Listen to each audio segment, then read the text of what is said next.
Next 2-3 দিন এই 5টা 4টে বুথ হয়ে গেছে, আর এই 4টে বুথ যেটা হবে একটা বেলা করে। আচ্ছা, পাকা বাড়ি বানিয়ে দেওয়া হবে, বাড়ি বাড়িতে জলের কানেকশন, 3000 টাকা করে প্রত্যেক মহিলাকে দেওয়া হবে। সরকার আসলে মোদিজি জিতলে তবে বাড়ি পাবে, মোদিজি জিতলে তবে 3000 টাকা পাবে। মমতা যদি আবার জেতে কিছুই পাবে না, বলে দিলাম তোমাদের। মমতা জিতা তোমার তো বয়স 30 বছর হয়ে যাবে, 80 বছর বাঁচবেন না, আরো 5 বছর হয়ে যাবে। কিছু পাবে না। এবারে সরকারে জিতা তারপর আমাদের সরকার আসবে তখন দায় দায়িত্ব আমাদের, তখন যদি না পাও তখন আমাদের। বিজেপি সরকার এলে আমরা কি কি কাজ করবো তোমার বুঝতে লেখা আছে। মোদিজিকে আনাও, প্রত্যেক মহিলা 3000 টাকা, আর প্রত্যেকের পাকা বাড়ি। আচ্ছা আচ্ছা, ঠিক ঠিক ঠিক ঠিক। না না, আছে আছে, বরাবরই আছে। মুখ্যমন্ত্রী করেছো মমতাকে, এক মিনিট আমি যখন কথা বলবো বলবি না।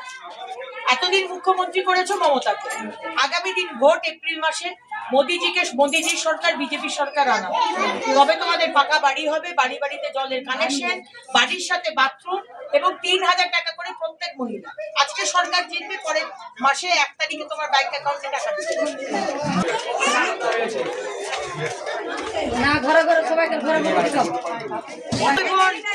মোদিজি বিজেপি সরকারকে আনো, তোমার টাকা বাড়ি হবে, বাড়ি বাড়িতে জলের কানেকশন, আর 3000 টাকা করে প্রত্যেক মহিলাকে দিবে। এর তো অনেক আরো কিছু হবে, বেসিক তোমায় বললাম যে আমরা। আচ্ছা, প্রত্যেক মহিলা 3000 টাকা, ভাইদের বোনেদের যে কোনো হাসপাতালে 5 লাখ টাকার বিনামূল্যে চিকিৎসা, স্বাস্থ্যসাথী। মমতা ব্যানার্জি তোমার পেনশন দিচ্ছে, মোদী সরকারকে আনো, তোমার পেনশন 3000 টাকা করে প্রত্যেক মাসে তোমার ব্যাংকে জমা করে দেবে। আজকে আমি এসেছি এগারাতে, নতুন এগারাতে,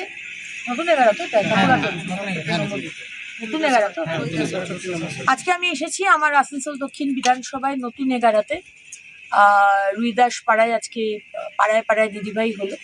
পাড়ায় পাড়ায় দিদিভাই 2021 সাল থেকে, যবে থেকে বিধায়ক হয়েছি তারপর থেকেই আমরা পাড়ায় পাড়ায় দিদিভাই শুরু করেছি এই কর্মসূচি।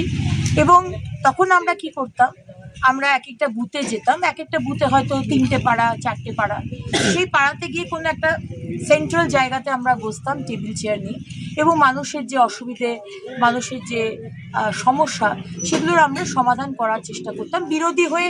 আপনি জানেন পশ্চিমবঙ্গে এই তৃণমূল সরকার কোনো স্পেস দেয় না, কোনো কাজ করতে দেয় না, কিন্তু তার মধ্যে যতটা নিজের ক্যাপাসিটি, দলের থেকে যতটা পারবো আমরা সাহায্য করার চেষ্টা করতাম। এখন আমরা কি করেছি, এখন আমরা একটা জায়গায় না বসে আমরা এখন প্রতিটা পাড়াতে বাড়ি বাড়ি যাচ্ছি। কারণ মানুষকে তো বলার দরকার না, 15 বছর ধরে তৃণমূল কংগ্রেস পার্টি সরকার কিভাবে আপনাদেরকে ঠকালেন। এই যে ডবল চাকরির কথা মুখ্যমন্ত্রী বলেছিলেন, একটাও চাকরি হয়নি, সিঙ্গেল চাকরি হয়নি, ডবল চাকরি তো দূরের কথা।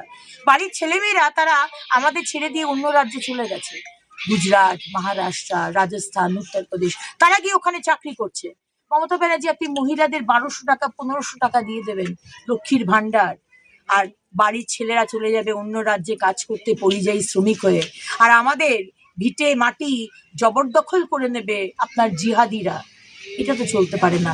তাই আপনি এই 15 বছর আপনার যে অপশাসন, আপনার যে প্রতিশ্রুতি রেখে প্রতিশ্রুতি দিয়ে প্রতিশ্রুতি না রাখা, এগুলো তো বাড়ি বাড়িতে মানুষকে বলতে হবে। এবং আমরা এই আগামী দিন মে মাসে যে সরকার বানাবো, বিজেপি সরকার, মোদিজির সরকার, আমরা কি কি করব সেই কথাগুলো তো মানুষকে বলা দরকার। সেই জন্য আমরা বাড়ি বাড়ি যাচ্ছি।